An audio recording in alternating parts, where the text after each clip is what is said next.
Today we're going over Polk audio. If you guys have any questions in the questions box, or any questions, please post them in the questions box. We'll take as much time as needed after the webinar to answer all your guys' questions. Today, actually, we are joined by Jim Crowley from Polk Audio. Jim, are you there? I am here. Thank you, Chris. Good morning, Jim. Thanks for taking time to go over all the cool stuff that you guys have to offer. Well, we'll touch real quickly. We'll touch on kind of the highlights. So, yeah, good morning, everybody. Yeah, we're going to blast through a few things. Want to start with the history of the company, and then we're going to go through a couple of technologies that apply to our sound bars, and talk about a couple of the sound bars, and then a couple of the technologies that apply to our speakers and woofers, and then we're going to talk about those, and then we'll take your questions. A lot to compress in, so here we go, hopefully, if my computer would just be kind enough to respond. Let's see if it'll go. Here we go. So in the beginning, Polk was founded in 1972 by three Johns Hopkins graduates, Matt Polk, George Klopfer, and Sandy Gross. Matt and George were college roommates, and Matt had been building speakers for himself because he didn't think the products that were available back then sounded good enough. After they graduated and determined that they needed to become gainfully employed, they decided that wasn't too cool, so they took $200 that they had saved up from other ventures and built this pair of PA speakers for a local county fairground. And that was actually the very first Polk audio speakers ever sold, but they determined after building those that that was not going to make them very much money. Took too much time and the profit level wasn't very good. But they took the money they made from that, rented this dilapidated mansion in beautiful Baltimore, Maryland, and created the Monitor 7, which was the very first Polk audio consumer speaker. They actually had to run extension cords through the trees from the house to the garage where the power tools were because there was no electricity in the garage. So that was where they lived and started the company. And Sandy Gross loaded the Monitor 7 into the back of his Volvo station wagon and drove around the country adding dealers. From the very beginning, the whole goal of the company was incredible sound, affordable price. So build great sounding speakers that regular people could afford. The one that just popped up in the lower right corner there that you see is an LSIM 707. It is $2,000 each or $4,000 a pair of speakers.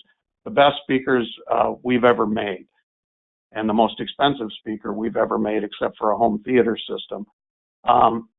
Even though they're $4,000 a pair, they still represent incredible sound, affordable price, and that permeates absolutely everything we do from 1972 all the way to today. The first technology I want to talk about is called stereo dimensional array, or more commonly referred to as SDA. This was a technology that was created in the 80s, and as you can see, we had some rather large speakers. It was created to eliminate a phenomenon when you're listening called inaural crosstalk. If you've ever listened to a pair of headphones and then listened to the same track on a pair of stereo speakers, they don't sound exactly the same. And part of that is because of that inaural crosstalk. And we are able to acoustically cancel that. Well, refrigerator-sized speakers kind of went out of favor, and we stopped using that. But one of the things that SDA really did was to create a huge sound stage with room-filling sound. Well, if you go to a sound bar, the only way you can create a sound stage, which is by separating the left and right channel, is to literally saw the thing in half, and then, frankly, it won't function. I've tried. With SDA, we are actually able to take the sound coming out of that very narrow spot and using psychoacoustics actually spread it apart so it sounds like we have a much wider sound stage in the front. Because when you look at this, if you're sitting any distance away at all, it really becomes mono. So by using SDA, we can actually separate that, give us a bigger presentation in the front, and do a better job of filling the room with sound. and that's one of the patented proprietary Polk audio technologies. Another one that is critical, in my opinion, to soundbars is called voice adjust. The number one TV complaint, of course, is that they can't hear. They can't hear dialogue. They can't hear much of anything. Turning it all the way up doesn't really help, because what they're not really what they are really having a problem with is dialogue intelligibility. It is not necessarily volume related. So we created voice adjust to take care of that issue with customers. It is not channel based, so it's not based on just the center channel and raising the center channel up and down. We created sophisticated algorithms that actually cull the dialogue out of the audio track, and we are able to, using multiple drivers, spread the dialogue out so everybody hears the dialogue more clearly and make the level adjustable so you can turn it up and down. I do want to tell you that using voice adjust, and the reason it's adjustable, if you listen to music with the voice adjust cranked way up, it will sound very different than what you're used to. Not necessarily better or worse, just very different than what you're used to. But for video viewing, it is really, really a game changer for most of your customers. And as I said, one of the things we do is we actually spread the sound across the drivers in the bar. It's not just using one driver or two drivers. And it's very carefully sculpted to provide a better dispersion pattern for the voice so that more people can hear the voice more clearly. A couple of the bars that have voice adjust in them, the Magnify Mini, our little beast, which is absolutely staggering how much sound comes out of this little tiny bar. As you can see, it has an HDMI on it. It is an ARC HDMI. There are no inputs. It does do Dolby audio. It also does Chromecast and Bluetooth and has a very compact wireless subwoofer and includes voice adjust. This is the driver complement in this 13.5-inch long bar. We have packed every inch of power and technology we can to make sure that this thing gives a customer a great experience out of something that's the size of a full-size submarine sandwich. The next bar that we have that takes advantage of voice adjust is the Magnify Max.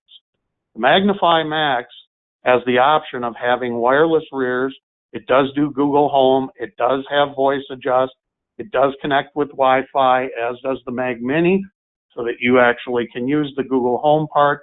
This one not only has HDMI out with ARC, but also has 3 HDMI inputs and decodes Dolby Digital and DTS surround.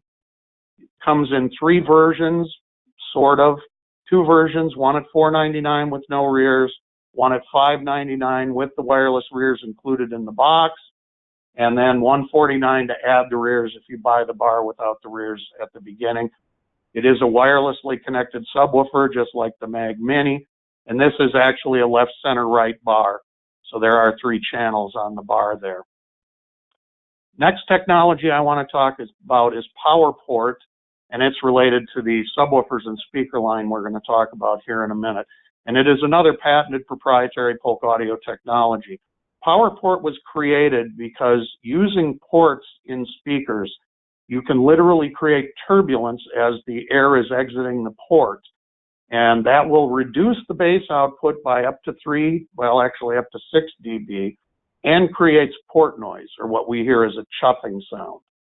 If you take the same speaker and add PowerPort, we actually are controlling the airflow coming out.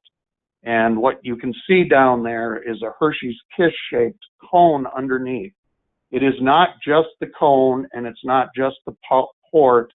It is the cone and the port and the plinth and the flare inside the cabinet. And we control the airflow so that as it exits the cabinet, it takes up an ever greater expanding area and slows down. By slowing the air down, it mixes with the room air very cleanly. We have no turbulence, no loss in bass output. And you can see a couple of examples of PowerPort on our signature line that you're going to see in a minute, and also in our brand new HTS woofers. That's a cutaway in what the HTS woofer looks like with the PowerPort. And you'll notice at the top there is a second Hershey's Kiss, for lack of a better term, as well as at the bottom. In the towers and other speakers, you won't find that. But with the woofers, we wanted to have the cabinet be as small as possible. And by shortening the top of the cabinet, we got too close to the top of the port. So we had to add that little Hershey's Kiss on the inside. Normally, we don't have to do that. But this represents the most sophisticated power port we can make. Excuse me, I keep going backwards. I did want to show you kind of the proof in the pudding here. This is our 10-inch HTS-10 against a national competitor's 10-inch woofer that is not power ported, obviously, since it's our technology. And it is a national brand. It is not a brand from the white van sold off the street where they fell off the truck with a plastic cabinet or anything like that. This is a real national brand sold at national retailers. But as you can see, using a 33 hertz tone and measuring literally the chuffing noise, you can see the sine wave in the green line, which is the Polk woofer, comes through just like a sine wave should, and the red line clearly is not. And that is literally the port noise, the chuffing sound that you hear with other woofers, not ours. And then this is our 12-inch HTS woofer using a conventional port versus a power port. And you can see the reduction in the noise of 10 to 13 dB. The red line is the regular port, and the green line is the power port. And that literally is what we're taking care of, all of those problems that you can visually see. Sorry, I keep going backwards. I apologize for that. One of the places we use the power port is in our signature line of speakers. I do want to point out that center channel you see on the top. It was actually designed by our brand manager for him because he had a fireplace with a mantle and none of our center channels would fit on the mantle. So we created this very compact center channel that obviously doesn't stick up very far in front of a television, but it also is not very deep, and yet because of all the multiple small drivers and the dual power ports, it sounds like a full-size center channel. And there's the entire line. There are 3 towers, 3 books, and 2 centers, including the very compact S35. On every single model, we have power ports. So every model of Signature has power port, as you can see on the bottom of the towers, or on the back of the bookshelves, or on the back of the small center channel, the S35. And we have labeled every single power port. So you can actually point to the label there, and it shows the little flare. And it's something you can talk about with your customers that actually gives them a huge benefit. And then the last thing I want to talk about is the Polk subwoofers, the new HTS 10 and 12. These are our first power-ported subwoofers at this low a price point. They are identical except in size and power. They come in a 10 and 12-inch size. The 10-inch has 100 watts continuous with 200 watts peak amplification. The 12 has 200 watts continuous with a 400 watt peak amplification. The HTS 10 is $349. The HTS 12 is $449. Stylistically, they do match the Signature line, and it does include our Polk patented power port on the bottom, and then a dynamic balance long throw woofer, whether it be the 10 or the 12. And those combinations give us unbelievable bass, very detailed, very deep, very musical, and they hit very hard. We do include a DC control or a 12-volt trigger, but I do want you to be aware there are no speaker level inputs on the back of these woofers. We got rid of them. Nobody uses speaker level to connect their woofers anymore, so we just eliminated them. But you do need to make sure you're aware of that just in case you have a customer application where they are hooking it up speaker level. And there is a removable grill that is included that is not visible in the picture, but it comes in the box with the grill on. And now, I think I've gotten under the time limit, and we have plenty of time for questions.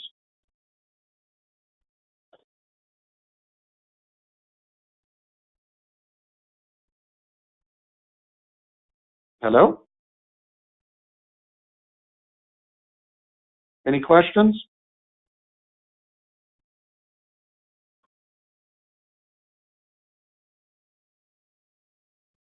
Bueller?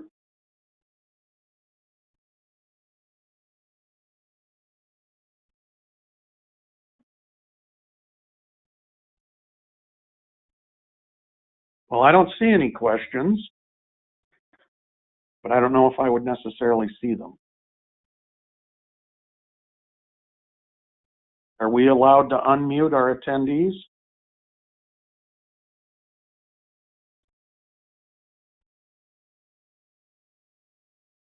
Chris, are you still there? I'm not sure where Chris is. This is Cheryl Johnson. I see that there is one question here. Actually, there's a couple. Okay. I don't see them, so can you? Yes, I will read them. Thank you. You mentioned no inputs on the small sound bar. I'm not sure what the question is.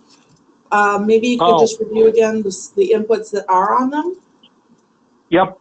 It's an optical input, and then it's an HDMI output with audio return channel.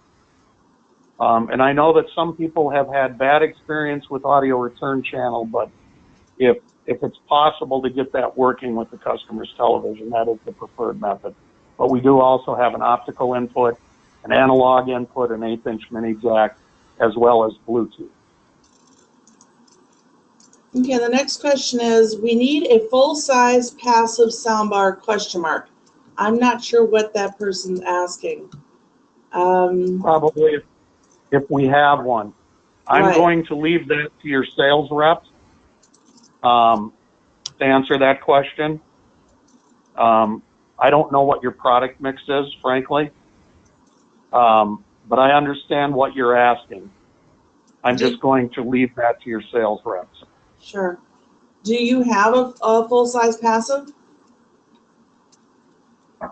I'm going to leave that to your sales rep. Okay. I'll be honest. I don't want to delve into waters that I don't belong in. Sure. Okay, is capital sales going to, okay, I'll answer the next question. Is capital sales going to have the full access to the Polk line? And I can say that right now I know that we have access to the products that you reviewed, the Signature Series and then the soundbar product. So at this point, that's what I'm aware of. And the HTS woofers, right, Cheryl? Yes, and the subwoofers, yes. What is square and easy to mount on the bottom of a TV? I don't know what that would be. Can you repeat that? It says, which is square and easy to mount on the bottom of a TV?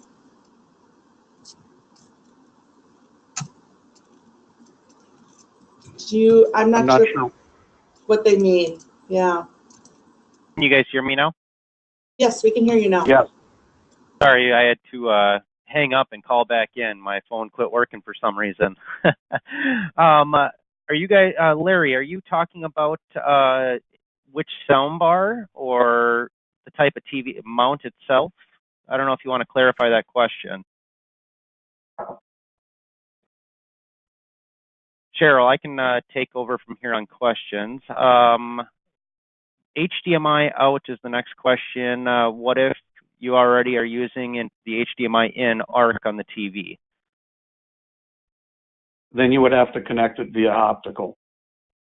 If we're talking about the Mag Mini. On the Magnify Max, it does have 3 HDMI inputs.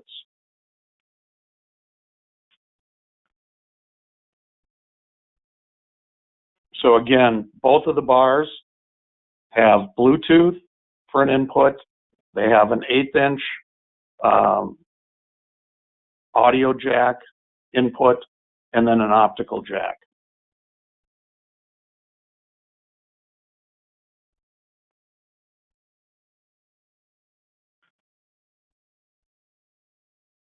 Next question is, so the Max, and this is more of just a verification question. So the Max would act as a mini AV receiver with the 3 inputs? Okay. Correct. It can if you choose to. And they are full 4K pass-through, full HDR support pass-through. One other thing I would mention, since the mount question came up, the Mag Mini is not wall mountable. You would have to put it on a shelf. It's just because of the way the thing is made, it doesn't facilitate wall mounting. The Magnify Max does come with wall mount brackets, and I will tell you that in my experience, they are the easiest for a non-professional like me to install and hang the bar, rather than the keyhole slots that are found on most of the bars. But they're very hard to explain in a webinar. You really need to see them. Okay, and that actually probably answers the next question. Larry did clarify, saying, yes, it seems that everyone is interested only in active sound bars right now, from some standpoint. So that probably answers that question right there, or at least I hope it does. The next question is are these HDCP compliant? Yes.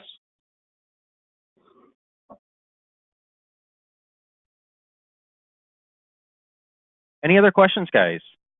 Right now we've got Jim on the phone. Great resource. You know, this is the time to ask them. If you guys have any questions after the webinar, I know how it works. You hang up the phone, next time they pop into your head.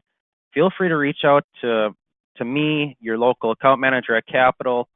We all be happy to help you answer your questions and figure out what products will work best for you. We did have another question come in. Can we set up a multi-room system if there are more than one room with this system? So if you're talking about Google Home, yes, with either the Magnify Max or the Magnify Mini. But beyond that, no. Unless you were going to connect it to, say, you know, a Hios Link or something like that, then you could do it that way. But you would have to use Google Home for the multi-room. What used to be called Google Cast.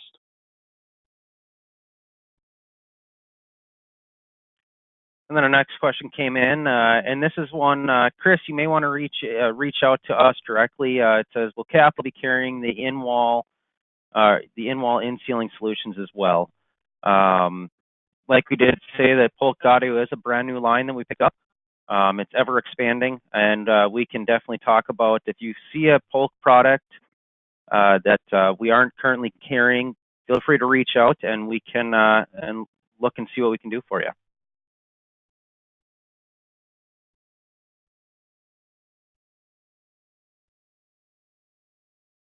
Any other questions, guys?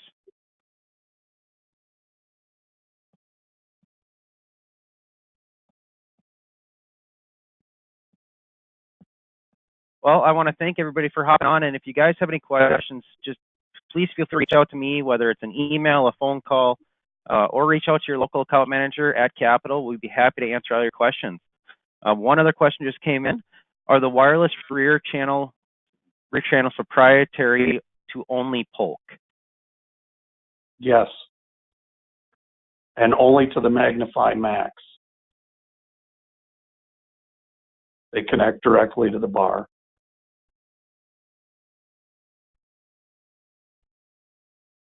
All right, well, thank you guys. And Jim, thank you for taking time out of your day as well to go over some of the Polk products. And it's an exciting line. We're looking forward to being able to get it out and show it off.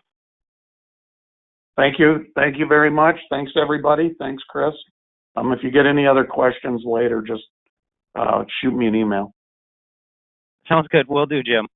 And thank you guys for taking time out of your day. And look forward to hearing from you guys soon. Thank you.